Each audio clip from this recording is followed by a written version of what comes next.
The Hawk is one of the Army's newest air defense weapons. Designed as a mobile air defense unit, it will be used primarily to destroy fast-flying attack Hawk on its launcher. Detection devices enable it to home on its target.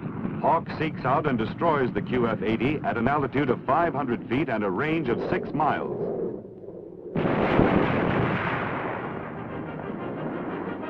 This direct hit on a jet fighter plane is a dramatic example of the recent advances in Army air defense.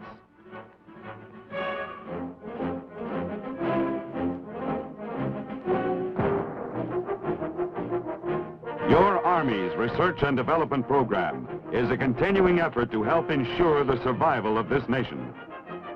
Army industry teamwork is essential to the accomplishment of the Army research and development mission. To maintain superiority in our military arsenal, new ideas are essential. New weapons must be developed and perfected to meet new requirements. In these days of explosive advances in science and technology, Army research and development plays a major role in maintaining America's military supremacy.